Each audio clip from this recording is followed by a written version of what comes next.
ಒಂದೊಳ್ಳೆ ಲೊಕೇಶನ್ಗೆ ಬಂದಿದ್ದೀವಿ. ಸೊ ಇಲ್ಲಿ ಮಡಿಕೇರಿಯಿಂದ ಯಾವ ಏರಿಯಾ ಅಂತ ಗೊತ್ತಿಲ್ಲ, ಒಂದು ಬಾಡಿಗೆಗೆ ಬಂದಿದ್ದೀವಿ ಆ್ಯಕ್ಚುಲಿ, ಒಂದು ಬಾಡಿಗೆ. ಸೊ ಅವರು ಕಿಶೋರಣ್ಣ ಅಂಥೇಳಿ, ಅವರು ಮಡಿಕೇರಿಯವರೇನೆ ಲೋಕಲ್ಲು. ಸೊ ಅವ್ರ ಜೊತೆ ಹಾಗೇ ಅಡ್ಡಾಡಿಕೊಂಡು, ಅದೇ ಈಗ ಮೊನ್ನೆ ಒಂದು ವೀಡಿಯೋ ನೋಡಿದ್ರಲ್ಲ ಆಟೋದಲ್ಲಿ ಮಾಡಿದ ವೀಡಿಯೋ, ಸೊ ಆ ಆಟೋ ಅವ್ರದ್ದೇನೆ. ಸೊ ಇವಾಗ ಒಂದು ಬಾಡಿಗೆ ಬಂದಿದ್ದೀವಿ. ಸೊ ಆ ಬಾಡಿಗೆ ಬಂದಿರೋ ಜಾಗದಲ್ಲಿ ಹೆಂಗಿದೆ ಅಂತಂದರೆ ಒಳ್ಳೆ ಕ್ಲೈಮೇಟ್ ಐತೆ, ನೋಡೋಣ ಇರಿ. ಅರೆ ಅರೆ ಅರೆ ಐ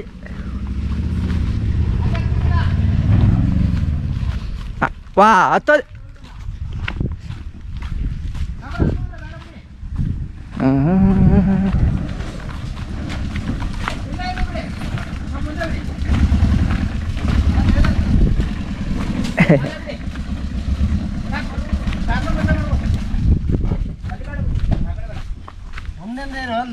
ಅಯ್ಯೋ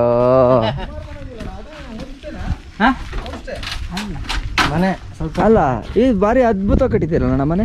ಯಾವುದು ಇದು? ಹೌದಾ, ತುಂಬ ಚೆನ್ನಾಗಿದೆ, ತುಂಬ ಚೆನ್ನಾಗಿದೆ ಅಲ್ಲ. ಇದು ಯಾವ ಊರಣ್ಣ ಇದು?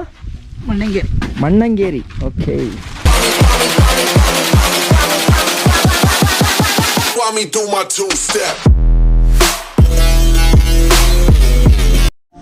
ಸೊ ಇದು ಇವ್ರ ಮನೆಯಲ್ಲಿ ಹತ್ತಾ ಇದ್ದರೆ ನಿಜ ಗುರು, ಈ ಥರದೊಂದು ಜಾಗದಲ್ಲಿ ಬಂದು ಮನೆ ಕಟ್ಕೊಂಡು ಸಿಂಪಲಾಗಿ ಯಾರು ಸವಾಸನೂ ಇಲ್ಲದೆ ನಮಗೆ ನಾವೇ ಇಟ್ಬಿಡ್ಬೇಕು. ನೋಡಿ ಎಷ್ಟು ಚೆನ್ನಾಗಿದೆ, ಸಿಂಗಲ್ ಮನೆ. ಇಲ್ಲೊಂದು 2-3 ಮನೆ ಇದ್ದಾವೆ. ಅದು ಬಿಡ್ತು ಅಂತಂದರೆ ಇಲ್ಲಿ ಈ ಕಡೆ ಎಲ್ಲ ನೋಡ್ತು ಅಂತಂದರೆ ಬರೀ ಬೆಟ್ಟ ಗುಡ್ಡ ಕಾಡು. ಸೊ ಯಾಕೆ ಈ ವಿಡಿಯೋನೂ ಹಾಕ್ತಾಯಿದ್ದೀನಿ ಅಂತಂದರೆ, ನಮ್ಮ ಕೊಡಗುನಲ್ಲಿ ಜೀವನ ಹೇಗಿದೆ, ಇಲ್ಲಿ ಜನಗಳು ಹೇಗೆ ಜೀವನ ನಡೆಸ್ತಾರೆ ಅನ್ನೋದನ್ನ ನಾನು ತಿಳಿಸ್ಬೇಕು ಅಂತಷ್ಟೇ. ಎಂತೆಂಥ ವೀಡಿಯೋಗಳನ್ನೆಲ್ಲ ಹಾಕ್ತಾರೆ. ಸೊ ಇಂಥದ್ದು ಇರಲಿ, ನಮ್ಮ ಸೊಗಡು, ನಮ್ಮ ಒಂದು ರಾಜ್ಯದಲ್ಲಿ ಎಂತೆಂಥ ಬದುಕುಗಳು ನಡೆಯುತ್ತೆ, ಎಂತೆಂಥ ನೇಚರ್ ಇದೆ ಅಂತ ತೋರಿಸೋ ಪ್ರಯತ್ನ ಅಷ್ಟೇ ಇದು. ಎಂಜಾಯ್ ಮಾಡಿ, ಓಕೆನಾ? ಬಾಯ್ ಬಾಯ್. ಇನ್ನೊಂದು ಸಲ ತೋರಿಸ್ತೀನಿ.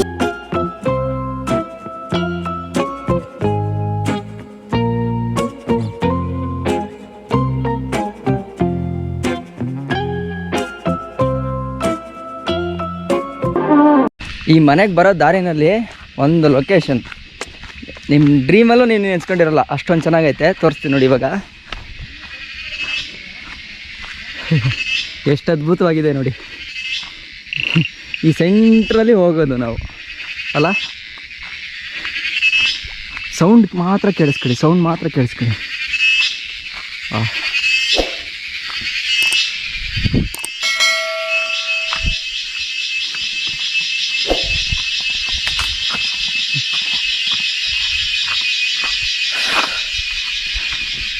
ಕೇಳಿಸೈತಾ? ಎಷ್ಟು ಚೆನ್ನಾಗಿದೆ ಅಲ್ವಾ ಇದು.